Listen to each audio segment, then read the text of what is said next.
Top Chinese and U.S. economic officials on Sunday hashed out the framework of a trade deal for U.S. President Donald Trump and Chinese President Xi Jinping to finalize that would pause steeper American tariffs and Chinese rare earths, export controls, and resume U.S. soybean sales to China, U.S. officials said.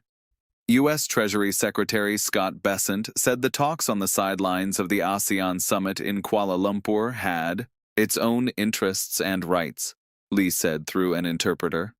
We have experienced very intense consultations and engaged in constructive exchanges in exploring solutions and arrangements to address these concerns.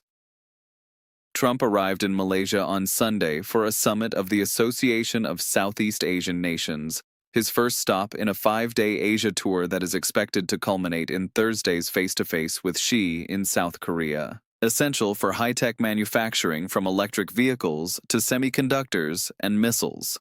The export controls and Trump's threatened retaliation would disrupt a delicate 6-month truce, under which China and the U.S. reduced tariffs that had quickly escalated to triple-digit rates on each side. The U.S. and Chinese officials said that, in addition to rare earths, they discussed trade expansion. The U.S. pro-democracy newspaper Apple Daily has become the most high-profile example of China's crackdown on rights in Hong Kong. Trump also said he will seek China's help in U.S. dealings with Moscow, as Russia's war in Ukraine grinds on.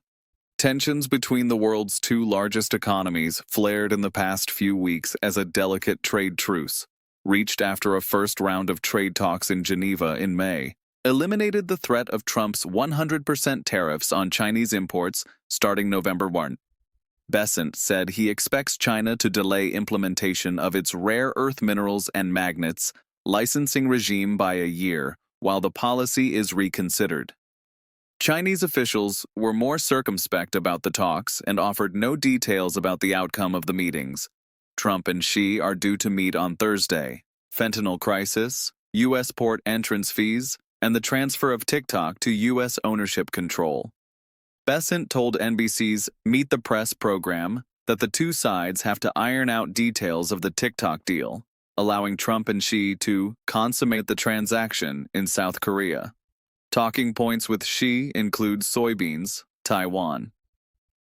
On the sidelines of the ASEAN summit, Trump hinted at possible meetings with Xi in China and the United States.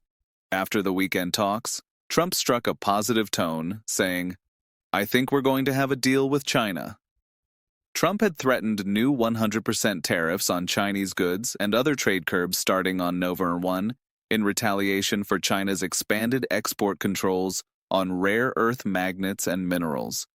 China controls more than 90% of the world's supply of the materials, which are, and extended in August, failed to prevent the United States and China from hitting each other with more sanctions, export curbs, and threats of stronger retaliatory measures. China's expanded controls on rare earths exports have caused a global shortage. That has prompted the United States to consider a ban on software-powered exports to China, from laptops to jet engines, according to a Reuters report. U.S. soybean farmers will feel very good about what's going on both for this season and the coming seasons for several years. Once the deal's terms are announced, Bessent told the ABC program This Week. Greer told the Fox News Sunday program that both sides agreed to pause some punitive actions and found a path forward where we can have more. Representative Jameson Greer met with Chinese Vice Premier He Lifeng and top trade negotiator Li Chenggang for their 5th round of in-person discussions since May. Bessent said he anticipates that a tariff truce with China will be extended beyond its November 10th expiration date, and that China will revive substantial purchases of U.S. soybeans after buying none in September, while favoring soybeans from Brazil and Argentina. Access to rare earths from China, we can try to balance out our trade deficit with sales from the United States. Trump expects a deal. Chinese suggest caution.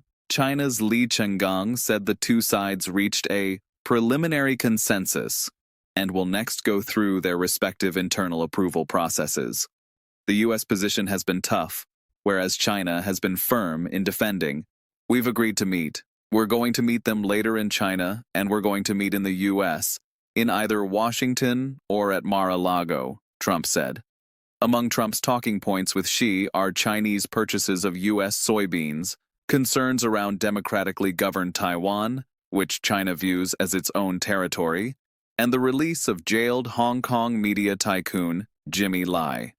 The detention of the founder of the now-defunct on the sidelines of the Asia-Pacific Economic Cooperation (APEC) summit in Gyeongju, South Korea, to sign off on the terms. While the White House has officially announced the highly anticipated Trump-Xi talks, China has yet to confirm that the two leaders will meet. I think we have a very successful framework for the leaders to discuss on Thursday, Besant told reporters after he and U.S. trade. So that brings us to the end of today's video. We truly hope you enjoyed it and learned something new from it. Your valuable feedback and suggestions are always welcome here. Thank you very much for supporting us and watching until the end. We'll see you in the next video. Take care.